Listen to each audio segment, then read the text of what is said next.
Hey guys, so today I'm actually going to be doing my makeup at the same time as talking. I don't do this as much anymore because I do find I can't really focus on what I'm saying, but I'm going to try it again today because I think it's like the perfect video to do it for. And if you can't tell from the title already in the thumbnail, we're talking about the downfall and maybe comeuppance of Glossier, which is one of my favorite brands of all time. You guys know this, and it has hurt me and my soul and the depths of me as a person when they started making really bad decisions. And so I just want to talk about that. I've done many of Glossier videos on this channel, full faces, hauls, all sorts of things. I've used the makeup, I've used the skincare, I've used a bunch of it, and there are some products that they discontinued that to this day hurt my soul, and that is so dramatic. But subscribe to the bell icon for engagement. Let's just get into it. I had this video planned for ages and I've just been adding to it, and I'm glad that I've waited because now a few extra things happen that I feel like complete this video and make me optimistic for the future of the brand. Now, the reason why I wanted to talk about this video is actually because I read Glossy. I don't know when this came up for me. I think I saw it in like a bookshop somewhere or something I saw, and this is basically a book about Glossier and Emily Weiss, who is obviously the founder of Glossier, and how she kind of came to create this whole thing. And people wanted Glossier because they wanted the Emily Weiss at the beginning. Like she was actually the face of the brand because she had a blog into the gloss. Now I feel like if people are buying Glossier, they don't really think about Emily Weiss anymore. They don't probably even know where this brand came from. This brand essentially came out at the time that it was a more full glam face. It was a full beat, and this was going like into the Instagram makeup, you know, like they were competing with the Instagram eyebrow. I'm not saying it was like exactly at the same time, but like natural makeup definitely wasn't a thing back then. This was written by Marissa Meltzer. I devoured this book actually. I kind of loved it, and I definitely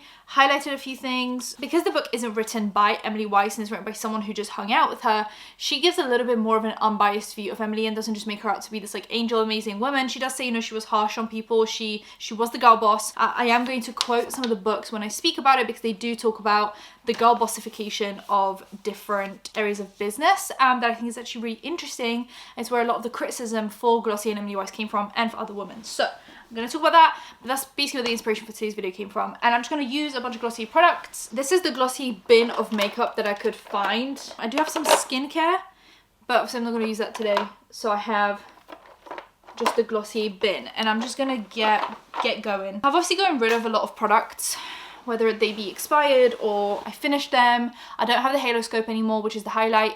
I loved that thing, but I could never finish it, and then it expired. I got rid of the OG bronzer that they came out with. I used to really like it when it first came out, and then I tried it again kind of a year or two later, and I actually really didn't like it. I don't know if the formula changed or something, but I felt like it just didn't blend as well anymore, so I got rid of that. Finished 1 or 2 cloud paints. I finished a bunch of lash sticks. I finished a bunch of the brow products. Now they have changed a few things, like the brow flick in the blonde shade is now a warm, almost red shade when it used to be a taupe.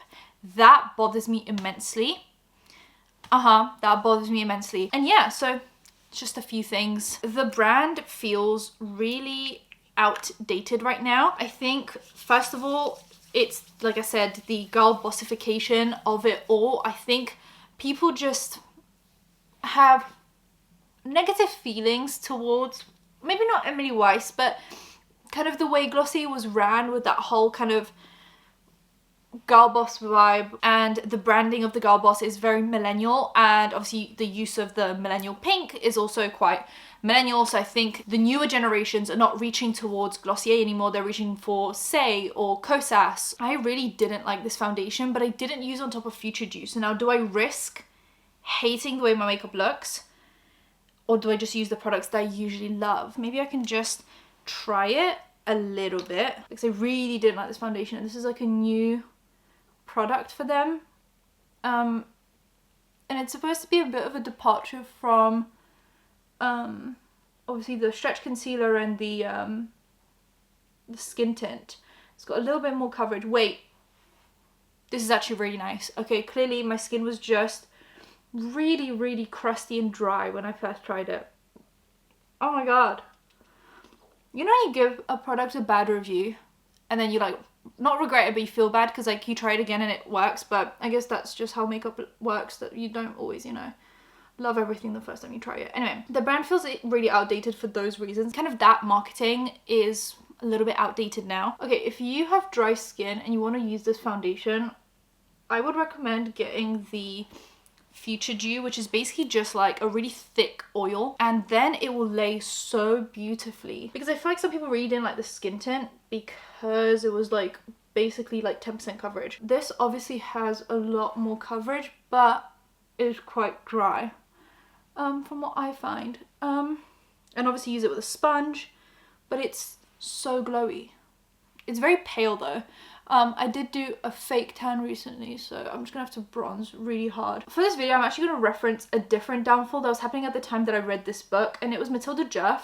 She had the Djerf Avenue clothing brand, and some people are gonna disagree with me, but I find that a lot of the things that she was getting called out for were really unwarranted and just like, yeah, you can call her out, but the way she was being dragged through the depths of TikTok, I really didn't agree with. I mean, people were angry at her because she was copyright claiming, people showing Amazon dupes and doing hauls of them on TikTok. Now, what the current generation, the young people on TikTok call dupes, are actually called counterfeits. If you copyright a product, I don't care if you think it's not copyrightable, if it has been copyrighted by law, it's been copyrighted by law, and her designs have been copyrighted. And so therefore, she has the right to be like, this is counterfeit, first of all, take it down and take out the TikToks talking about it. I found the whole thing was just the epitome of taking down a girl boss, right? Because to me, Matilda Djerf was the Emily Weiss of our generation. You might disagree with me, you know, you might not even like Matilda Djerf. I've never tried any of her products. I don't care if they're good quality or not. That's not really what this video is about. But I felt like people were preying on her downfall ever since really she did that Stephen Bartlett episode where she talked about how much money she made and that she is basically a millionaire at this point. People loved her because she was successful until she told everyone just how successful she was, and then it was like, bring down the girl boss, we don't like this. And the thing is, a lot of the time what I find is women, you know, talk about how there are so many male CEOs and not so many women CEOs, and why don't women get let into the business world, and feminism and all sorts. And I completely agree, but then when a woman does reach that level of being a CEO, being really successful, making a lot of money, we find every reason to bring her down, and we do it successfully. Men don't really cancel other men in the way that women cancel other women. So was Emily Weiss the best person in the world, the most charitable, the most amazing, the most wonderful, the kindest? No. But is every male CEO the most kindest, most beautiful, most amazing, most wonderful, most charitable man in the world? No. The standards that we hold women to as women are much higher than the standards we hold men to, because I'm gonna go out on a whim and say 99% of the people that hated Emily Weiss and hated Matilda Djerf when they became really famous and really successful, really rich, buy from Amazon daily. So it's not really adding up to me. You know, we have to hold ourselves to a really high standard if we're gonna do that to other people. And I find that both the downfall of Glossier and Djerf Avenue, the same thing, just a different generation. But now let's get into the product issues with Glossier, because there has been a little bit of a product issue situation, mainly after Emily Weiss kind of gave up a lot of her kind of ownership of the brand and a lot of control by looking for investors and having other people come in and kind of do a lot of the job for her that she used to do, which typically happens when you kind of scale up. You don't have as much control of your brand anymore because it's so much work, and obviously you can't as a single person do that. These came out recently and they actually sent these to me, which was really nice. This is the first thing they've sent to me in like months, if not a year, and this just like showed up at my door randomly. But it's the bronzers, but actually in the cloud paint formula, not the one with the wand that I was talking about, and this is magnificent. This is what I wanted from the beginning. There's no shimmer in these. The shade range on these was actually amazing. These, they have some cool shades, some really pale shades, and this one's super pale, some warmer shades, some deeper shades, and they even extended their blush range to include things.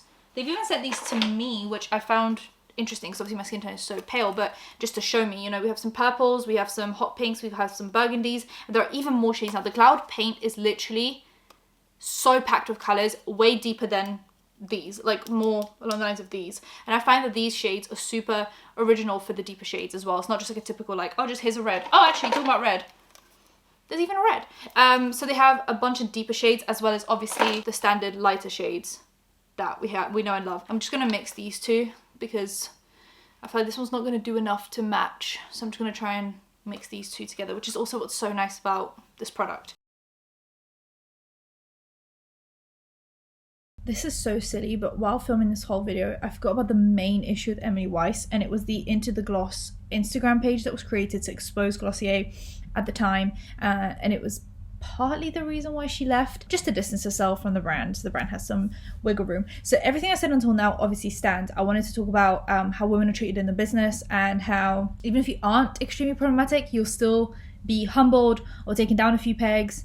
With Emily Weiss, there was definitely a bit of both. This is what happens when I film while doing my makeup. I try my hardest and then my brain like bugs out. The first bit was the girl was starting to become really cringe. The millennial pink was starting to become cringe. She was a millennial, so people were finding her a bit more cringe. Like, she wasn't picking up the new audience as much as she used to pick up the fellow millennial audience. She was also becoming a mum, but she was very unattainable. And everything felt like people needed to humble her, needed to take her down a few pegs. And then Into the Gloss came out, and I think that was the nail in the coffin for her. So there's actually a New York Post article about all of this that says, inside the ugly world of beauty brand Glossier, racism, tantrums, and tears. But an ugly side soon surfaced. Various employees complained of a hostile workplace, and it wasn't uncommon to enter the office and see people lying prone on the floor, sobbing as the clock inched towards midnight, stressed out but wanting to do a good job. My low point was being cornered in a room and yelled at for 45 minutes and crying at everyone watching me through the glass.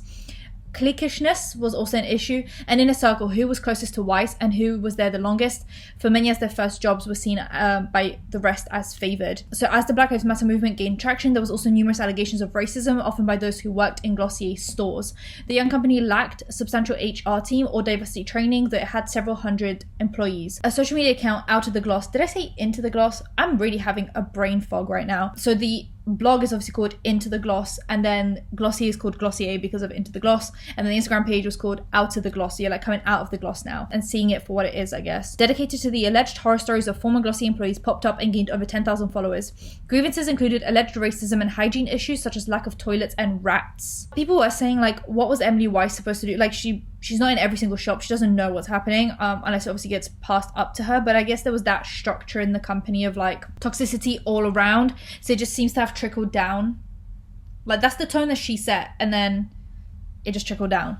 So one employee who was asked to work at the company event claimed a woman who worked at headquarters pulled me to the side, over-articulated her words, and asked me to clean up any food plates that were left on the table. I instantly knew that she thought I didn't speak English. I was the only Latina in the room. So Weiss responded to the allegations on Instagram, apologizing and publicly acknowledging the pain and discomfort these former colleagues experienced while working to build a brand they believed so deeply in upon arrival, and offering a plan of action including dialogue with executives, company-wide training, and no-tolerance policy. But some dismissed her reaction as mere lip service. According to data from Bloomberg Second Measure, Glossier's US sales in 2021 declined 26% from the previous year, and in 2022 a third of employees were laid off as part of a larger restructuring, and Weiss stepped down from his role as CEO while remaining the executive chairwoman of the brand. So today Glossier is still a success with around 450 employees, 12 stores, and numerous popular products. The Williamsburg store had some 600 people in line when it opened in 2022. A reformulated veganbalm.com launched in Feb 2023 and had $1 million in sales in its first week. Now we know that actually ended up flopping,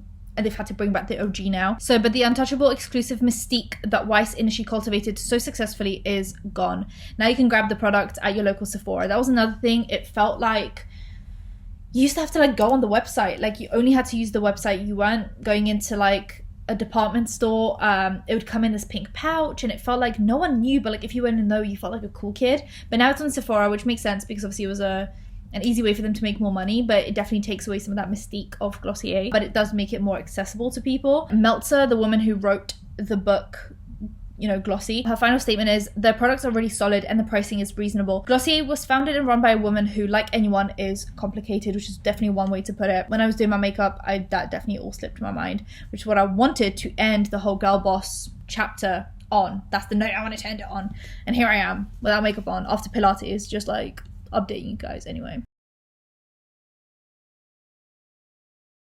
So there were shade range issues at the beginning with the concealer, the skin tint, and even the bronzer. The first bronzer that came out only came in 4 shades, and they were very pale. Well, they weren't even really pale. They were like just very mid. You know what I mean? Even for me, some of the shades were just like not perfect. I would have preferred one lighter maybe. But then obviously there were like no deeper shades. So this is the color I've magicked up, which I think is so perfect. Oh, I love this mixing situation. This is originally why I fell in love with Glossier, and I'm starting to get that feeling again, which I'm really happy about. But they are gonna have to compete with the likes of Say and Kosas and stuff. So good luck to them. Yeah, the bronzer, there were only 4 shades and they were very just kind of mid-tones, kind of made for just like a medium skin tone. No deeper shades. They were really shimmery, but that's not really the thing we're talking about right now. The skin tint only came in a handful of shades, and so did the concealer, which they did end up obviously expanding later on, but it did feel like a bit of an afterthought for when they got called out. Whereas now, obviously when they come out with the foundation or something, there is lot more shades. So they've obviously learnt since then. I believe it was something silly like 6 shades or something, but like really light shades. And obviously you can tell this bronzer blends in just like the cloud paint. It's very seamless. No issues. But yeah, that's how it started. Now actually, conveniently, I'm going to talk about a product I'm going to use now for the first time since this drama happened. So we're going to see if it's true or not. The blush in Puff isn't pink anymore. So we have Dusk, which is a nude. We have Beam, which is a coral. And Puff was the first and original, I'm going to say that. I bet there are other ones, but this was the big one. The first kind of bubblegum pink, Barbie pink that we had. Okay, and since then, what has happened? Bubblegum pink, bright pink, this pink has blown up, this cool tone pink, right? So tell me why, when it wasn't popular, they had it be a cool toned Barbie pink. But the moment bubblegum pink is popular, the formula changes, and now this basically apparently looks identical to the coral. And people have compared it on Reddit. I've seen it, and I haven't used this one yet. It is, I believe, still sealed. And this is a recent one I bought. I think it was last Black Friday. So I'm going to try it. And if it isn't pink anymore, I will cry. Because this used to be my favorite bubblegum pink. Okay, well, I hate to be the bearer of bad news. I think this is a coral now. Right? Like, that isn't really a bright, cool toned pink anymore. This is warm, which is not what people wanted when they were buying this shade. People wanted cool tone. Like, this is orange a little bit. Let's try and focus on that. You can really tell on camera here. Now, let me take Beam and put it right next door so you guys can see what we're talking about.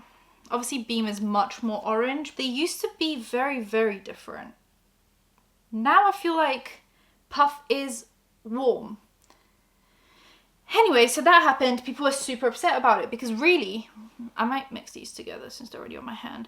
Because really and truly, what was the reason? What was the reason to do that? It was a beloved shade. And now that it's becoming popular with the mainstream, everyone's using a cool toned light baby pink, you guys suddenly changed the formula. And now it's a warm toned, weird kind of shade. They basically would gaslight us, which was the most annoying part. If anyone kind of mentioned it in the comments, they would say that they haven't changed it, but everyone could tell that they have. And me, as someone who has used Glossier for ages, I can tell that they have, because the Puff shade is the only one I've ever finished. I wasn't sure. I think I finished the Puff, and I think I maybe finished a Beam, but I know for sure that I finished a Puff. And so to me, it's like, why would you lie? But I mean, the original question is, why would you change it if it didn't require changing? But my second question is, why would you lie if you did? Because now we're all going insane and we feel like you're gaslighting us into believing something that isn't true. Oh, I actually love the way I mixed this shade together. I know that obviously I am upset about that one not being pink anymore, but I feel like pink blush is now out, which I don't know why. Who on the Glossier marketing team didn't capitalize on Puff being so pink? This is what I mean. If they hadn't changed the formula, if it remained pink, they could have really capitalized on that on TikTok. Send it to everyone. Send that Puff blush to everyone. Because this formula is so amazing. It's perfect for mixing as well. Mixing into other blushes, mixing into concealer. That was a trend for a bit. I don't know why they wouldn't capitalize on that, but it's because they changed the shade, so it wasn't even really that pink anymore. Anyway, but now that's kind of going away. I feel like Coral Sunset is in, Corally Peach is in, and so I feel like now this shade is fine. Okay, but the way it looked before would have really worked during kind of their downfall while Say and other brands were coming up. Because now my favorite bubblegum pink is the new Say one in the shade Ribbon or something. I don't know, they have this like bubblegum pink one, and that's replaced my Puff. So when the bronzer came out, it obviously, everyone wanted just a bronzer in the same formula as the cloud paint. They came out with this weird tube that wasn't squeezy outy. It had like a thin doe foot that looked like a lip gloss, and you're supposed to use that on your face, and then it was shimmery and the shades were crap and the formula just wasn't the same. So once again, it's like we asked for a bronzer in the same formula as the blush and we didn't get it. Now we did get it since, and it's amazing. If they had just done that from the beginning, I feel like people wouldn't be upset about it. Now, obviously I don't have the halo scope anymore, but I feel like my skin is super dewy and I don't even really use highlight as much as I used to, which seems to be the common thing with most people these days. I'm gonna use the Wowder, which was very much an opposition to the baking trend. If you were using this, it was basically untraceable, as opposed to obviously baking, which was supposed to be kind of really full coverage. I haven't used this in ages, but I remember it used to be so perfect for like no makeup days. I don't know if it works as well with the puff. I feel like everyone just used to use it with a brush. I washed all my brushes, so they're a bit wet, which isn't, not wet, like I used an alcohol thing. I'm trying to like dry it out. I feel like there was no controversy with this powder, which is amazing. But yeah, I just use it with a brush, and I feel like that's what works really well because it's got this like mesh as well. You can just, and it just mattifies straight away, but you can't tell where you like applied it. See? This is what I mean. But it's still like dewy. It's just a little bit more set down. Like you can tell my big forehead. I've got a shiny forehead and it's big as well, so you guys can see what I'm talking about. Like, you can't even really tell that I'm wearing powder, but it's definitely kind of tones things down in that middle zone. And then you can kind of add it here.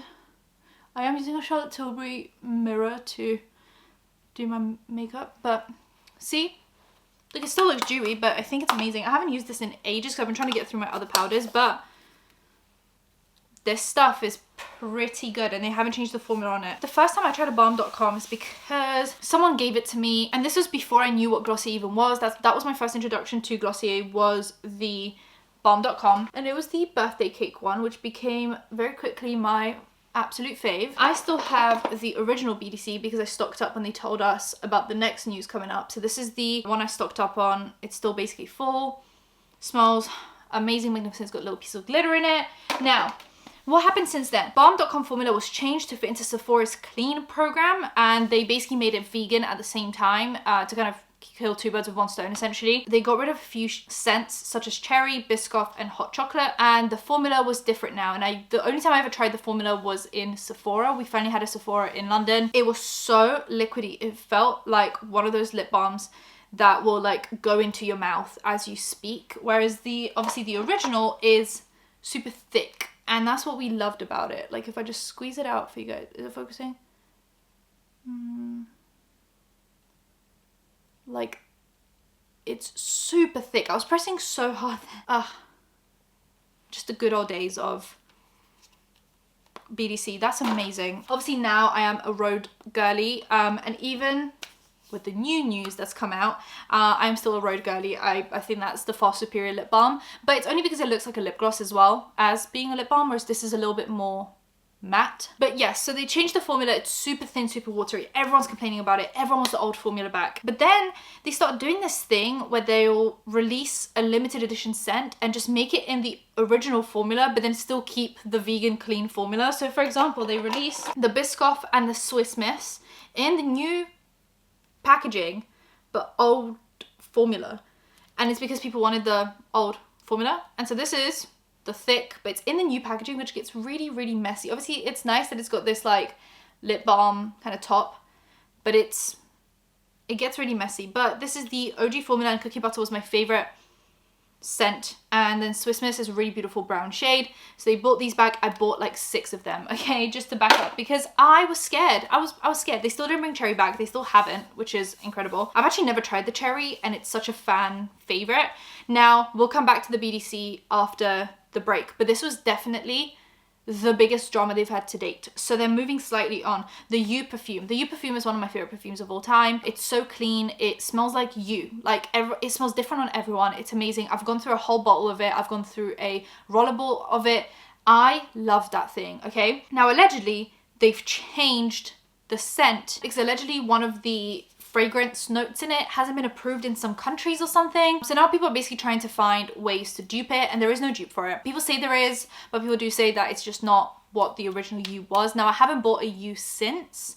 I think I had the rollerball, and I'm not sure if I bought it before or after. My one smells pretty similar, I think the same to what U originally smells like. So this is definitely a hit or miss. Now they do keep on saying that they haven't changed the formula of U, and they've even added a jumbo bottle now. So they're sticking with the idea, just like with Puff, that they haven't changed anything, but people are upset.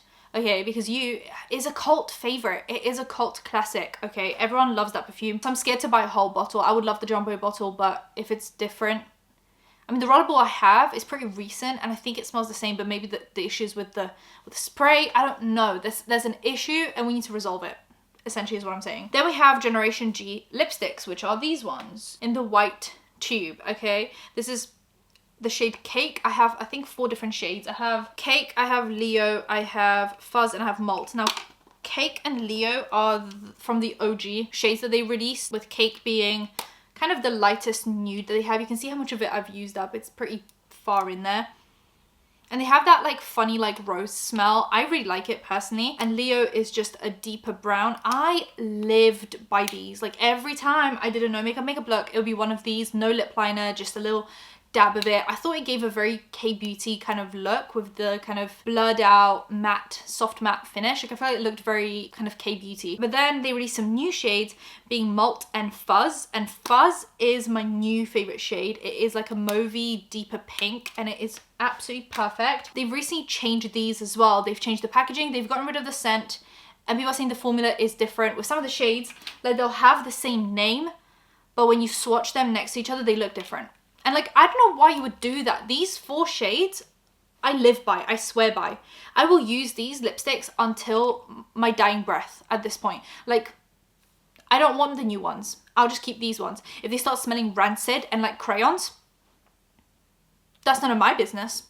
And it's none of yours either. We'll just move on, you know? Because if I buy Fuzz and it looks different and it doesn't have the rose smell, oh, it's just perfect. I don't know. I love these lipsticks so much. And this was another drama, like just changing things for the sake of changing things.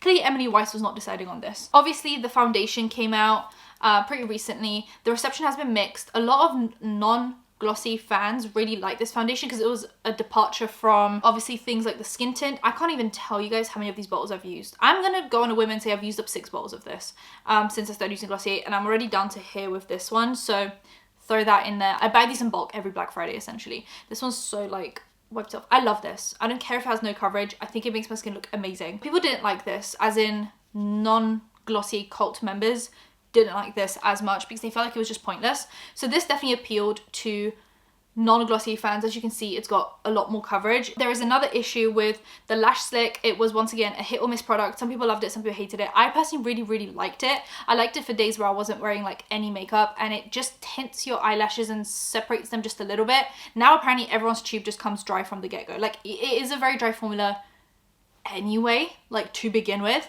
So apparently now it comes and it feels like it's empty. Like it's not depositing anything at all. It's just crumbs of black ink. So that's another formula issue, I guess. Let me actually continue doing my makeup. I'm just gonna use a clear boy brow today with maybe just a brow flick in brown, because obviously the blonde has been changed. With the foundation, they also released that gimmicky brush that's supposed to look like a finger, I guess. It's supposed to work like a finger. I personally hated it, and it's really probably the reason why that foundation was such a dud for me, because I hated the way that brush applied it. And I thought that because it was being sold with a brush, like it might just be a foundation that works really well with the brush, but for me personally, it works really well with the sponge. I hate that foundation. People have talked about how hard it is to wash it, because obviously it's got that weird spinny mechanism, and so it just makes it really hard to use. I have to be really careful with this shade. Even though my eyebrows are quite dark, it can get bad quickly if I don't.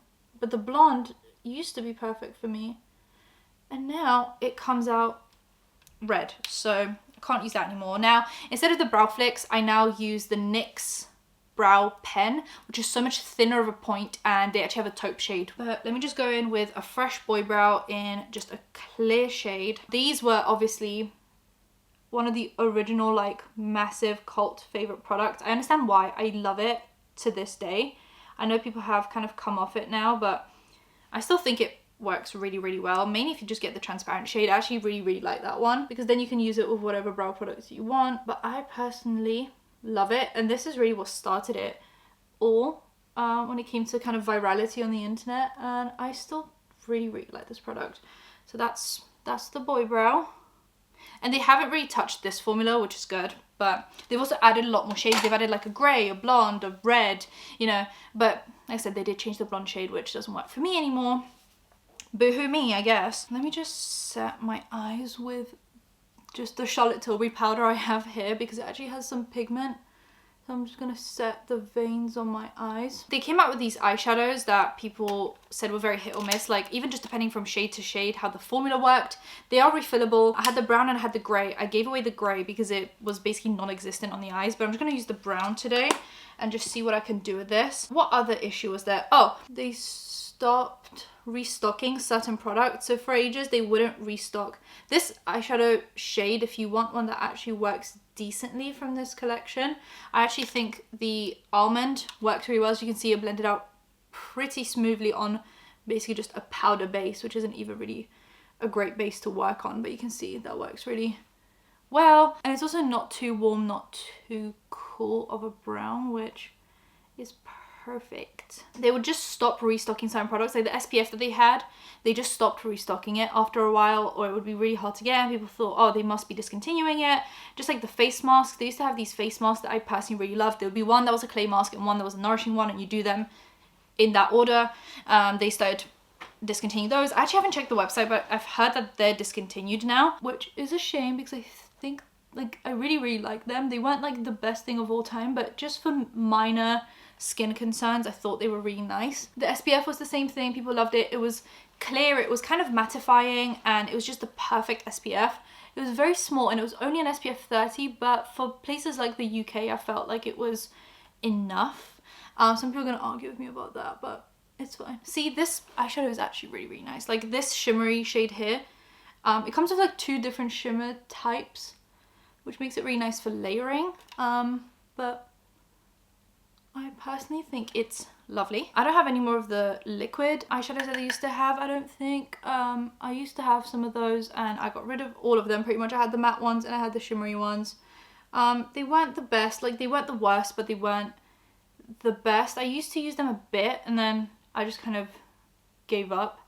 I guess I just got rid of them because I was sorting out my makeup collection and just trying to dial it down a little bit. They were just kind of wasting space because since then I have found more kind of single eyeshadows that I loved, some potted eyeshadows, and those just didn't fit. Yeah, the liquid eyeshadows were not well received. The eyeshadow palettes were kind of mixed reaction and also just a bit bulky for how many shades you got. And they were quite expensive for just 3 eyeshadows and a kind of hit or miss formula.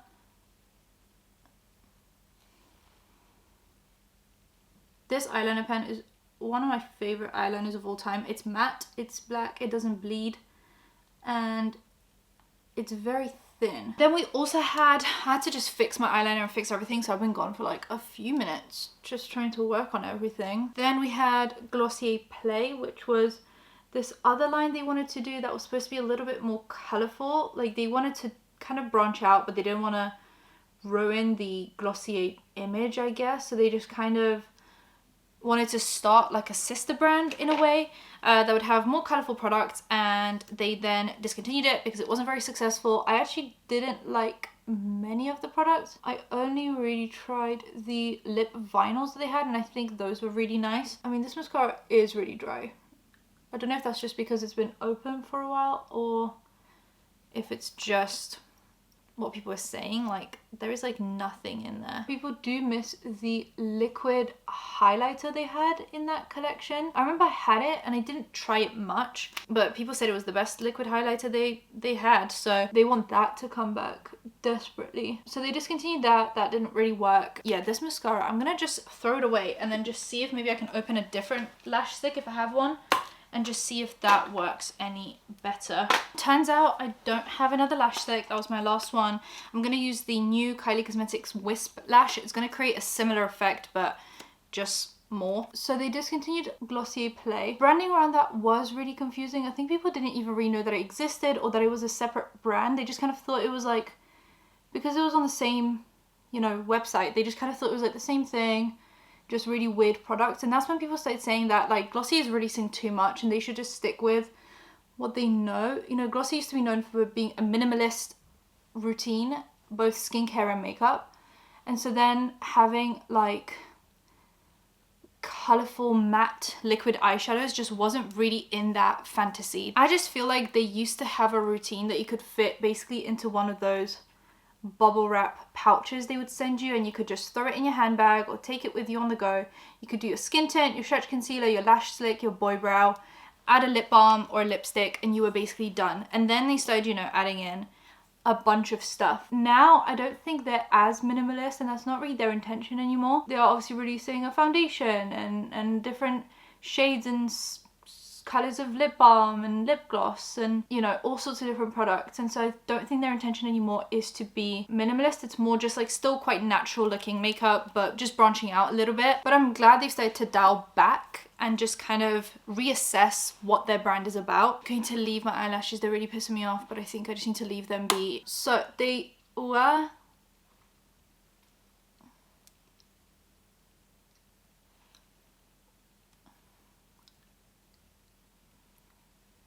obviously I'm applying it on top of the lip balm basically, so it looks a lot more nourished, but sometimes you can make it look just like a lip stain, like a really matte lip stain depending on how you apply it. But look at that, that's just so good. I love it. So anyway, that's the makeup look. That's the glossy makeup look. Maybe I'll just add the shimmery one on top. Can I open this one? Yeah, this one opens normally. This is the shimmery one. Oh my god, it looks so pretty. You guys probably remember this being like an ad all over Instagram with how juicy the lip gloss was. I think it's perfect. I do love a sticky lip gloss because they just stay better, but this is the lip look. And this is just the makeup look for Glossier. They did release too much for a bit, and I felt like they were a little bit confused about almost their own branding. You know, the way Emily Weiss started it as a natural kind of on-the-go makeup line was not what was happening anymore. You know, if you have green matte liquid eyeshadow, like that's just not really what the original brand was about. And then they were making all the formula changes and people were just really upset, truly, and I was upset too. And this feels so dumb to be upset about a makeup line, but I was really upset as well because it just wasn't what I remembered it being. But I do feel like they're slowly coming back. They released a recent SPF, that's an SPF 50, a slightly different formula, still clear, but they've kept the SPF 30 on the website for now, which is nice. I've tried both. I do prefer the original, but I prefer that the new one is SPF 50, so I can kind of, I'll deal with that, you know, it's fine. They got rid of the eye cream ages ago and they've released a new eye cream recently that has actually broke me out under my eyes, so I can't use that one, but I bet some people love it. The thing is, it did brighten my eyes a lot and I loved it. And then I realized it was causing those little bumps under my eyes, so I can't use it anymore. But I used to love the original one and they don't have it anymore. So there are a few issues still that I find are going on with Glossier, but you can tell they're making some changes. So recently they announced a strawberry BDC and they said it'll be the original formula, just like what they did with Swiss Miss and with the cookie butter one. Glossier employees would be replying to people's comments and some of them would be saying that it's a permanent launch and some people are saying that it's limited edition. So we were all very confused. And then right after they launched that strawberry one, which is red and supposed to kind of look like the cherry one. So for now, that's filling in the cherry gap for people. They announced that the OG BDC would be back and people have debated on this happening because the new BDC formula was on sale all the time and it would end up in like TJ Maxx and Marshalls. So people thought that was coming back and then obviously they still have the new formula on sale. It's like 5 for $25, which is the cheapest you could ever get them. But the OG formula is coming back, including shades like obviously Swiss Miss, cookie butter and strawberry. And so overall, I feel like they fixed some things. Like shade ranges are definitely fixed now. The bronzer is in the Cloud Paint formula. They have the old SPF and the new SPF. They have the OG BDC formula coming back. They still haven't really addressed the You perfume issues. They haven't addressed the lash stick issues. They have kept on gaslighting us about the puff Cloud Paint. They haven't really spoken out about the face mask or if they're coming back or not, but they definitely, you know, taken some of the products off the website, tried to iron things out again, make it quite a minimalist, understandable brand like it used to be. And I think they're in the right direction. They just missed some of that marketing that Emily Weiss used to bring into the company. But I think she was called out for ages for being like, you know, the ultimate girl boss, the final girl boss. And I think because she was being called out so much towards the end, she definitely stepped back quite a bit to just get on with life. And a lot of the visions for the beginning of the brand came from her, and now that she's not really that involved, I can see why it has lost some of its direction. I feel like the brand is kind of directionless at this point. She still obviously promotes the products and stuff, but it's really just not the same. I want someone to come in and kind of bring back the vision of Glossier. Like, I want it to still be the pink and the natural makeup, but I want it to have direction again, which I think it's been missing since Emily Weiss kind of stepped down a little bit. The reason she stepped down, like I said, is because the girl bossification that people are really upset about, and how a lot of women, when they reach success, are needing to be, you know, taken down a peg, is basically what the vibe is a lot of the time. Now, there is a whole paragraph here about the girl bossification of it all. This is on page 103. So we have, culturally or in business, the girl boss didn't come out of nowhere. Feminism in the 2010s was becoming a prominent force in pop culture, but diluted. Girl bosses were an unholy marriage of feminism and capitalism and meritocracy. Nabil Malik, the venture capitalist at Thrive, saw it as an extension of the fad for leveraged buyout barons in the 1980s, or tech founders who had started companies in their garages in the 1990s. This was just the latest way to fetishize executives. The girl boss era was a time of transition when young women started to want to be entrepreneurs as much as, or more than, say, movie stars. Gwyneth Paltrow is arguably more famous and certainly more powerful and interesting now as the head of Goop than she ever was as an Oscar-winning actress. Even though CEO of a beauty business is a profession that shares some glamour with acting, there's a power inherent to business that actors don't have. To be a girl boss was to make business cute. A boy boss is completely moot point and absurd. The term is offensive from the start, using the soft and literally infantile word girl to soften the blow of the perceived masculinity of the boss. There's internalized sexism inherent in the term. Research shows that as women get older and as women become more powerful, they are perceived as less likable. So by using that term, girl boss, there's a desire to be powerful but a fear of losing likability. So Emily Weiss became less likable and she had to distance herself from the brand because she wasn't able to sell the makeup with her likability and relatability anymore. Just like when Matilda Jeff was relatable and likable when she was just a TikTok influencer showing her beautiful blowout hair. But once she became a millionaire, everything about her stayed the same other than the fact that she became a millionaire and became successful, but she needed to be humbled and she needed to be taken down a peg because at this point she was a girl boss and she wasn't very likable anymore. Which, I mean, I don't think Jeff Bezos is very likable, and yet we all still use Amazon. Said Alexandra Solomon, a professor who specializes in gender and gender roles at Northwestern University. To be a girl boss was to be powerful and non-threatening at the same time, a sort of wolf in sheep's clothing, wrecking the system from the inside with some scented candles and pink decor. And there is a whole section on the girl boss era in this book kind of later on. It's a chapter called The Last Girl Boss, and Emily Weiss really was the last girl boss. I feel like the girl boss thing was a very millennial thing. Once again, that's come and gone now. It is cringy to say that you're a girl boss. The idea stays the same and the cancelling of girl bosses continues to happen. Did, you know, Glossier do everything right? No. Did they do a lot of things wrong? Yes. Are they on the right track? I hope so, but you guys let me know what you think. Have you come off the Glossier train? Have you been on it the whole time? Are you going to come back now? Or are you going to try them for the first time? Let me know. Subscribe to the bell icon for engagement. I'll see you guys in my next one. Bye guys.